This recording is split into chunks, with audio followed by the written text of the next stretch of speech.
हिंदुस्थानातील पहिला सार्वजनिक गणपती भाऊसाहेब रंगारी यांच्या उत्सवाला आज 134 वर्ष पूर्ण होत आहेत। भाऊसाहेबांनी त्यांच्या मृत्यूपत्रात सार्वजनिक गणेश उत्सव कसा साजरा करावा हे लिहून ठेवले आणि त्या पद्धतीनेच पुढे मंडळाचे कार्यकर्ते हा उत्सव साजरा करत असल्याचं मंडळाचे अध्यक्ष संजीव जावळे यांनी सांगितलं। याच विषयी त्यांच्यासोबत बातचीत केली आहे आमचे पुण्याचे प्रतिनिधी चंद्रशेखर भांगे यांनी। पाहूया।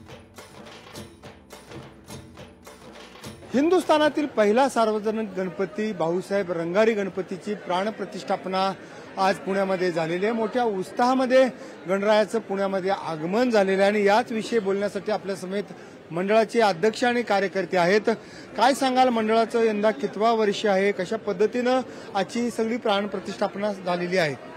नमस्कार। सकाळी आम्ही 8:30ला सगळे एकत्र आलो आणि सकाळची मिरवणूक 9 वाजता इकडनं सुरुवात झाली आपली आणि 9 वाजता साधारण आम्ही जेव्हा इकडून निघून 12:30 पर्यंत आम्ही परत मंदिरात आलो। आपल्याकडे 7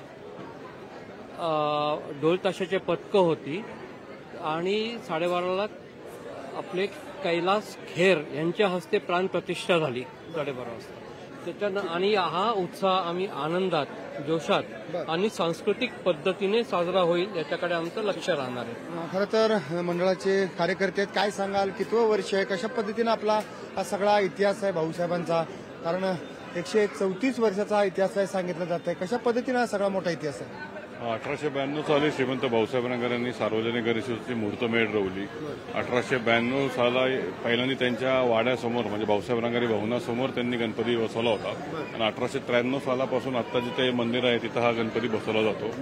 1892 पासून ते आजपर्यंत पारंपरिक रथामध्ये, ज्याला पण 133 वर्ष पूर्ण झालेले, त्याच रथामध्ये बाप्पाचं आगमन होतं आणि ह्या वर्षी एक वेगळा पायंडा पाडला की ह्या ऐतिहासिक रथाचं जतन करण्यासाठी ह्यावेळेसचं विसर्जन मिरवणूक जी आहे एक वेगळ्या रथामध्ये आम्ही करून जाणार आहे आणि आगमनाला नेहमीच तोच रथ वापरला जाणार आहे जो 133 वर्ष जुना वापरला जात आहे।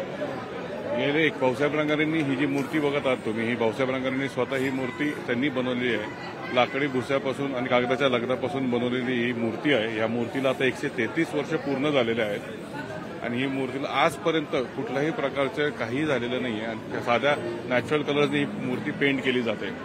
आज पत्रामध्ये लिहून ठेवलेले जे काही मुद्दे आहेत, सार्वजनिक गणेशोत्सव कसा साजरा करावा या पद्धतीने आज सुद्धा सार्वजनिक गणेश त्या पद्धतीने साजरा केला जातो। खरं तर ऐतिहासिक वारसा जो आहे तो भाऊसाहेब रंगारीचा हे सगळे कार्यकर्ते जपत आहेत आणि भाऊसाहेबांनी ज्या पद्धतीनं गणरायाची मुहूर्तमेढ पुण्यामध्ये रोवली त्याचा सगळा हा जो आनंद उत्साह आहे या पद्धतीनं या ठिकाणी साजरा केला जात आहे। लोकशाहीसाठी मी चंद्रशेखर भांगे, पुणे।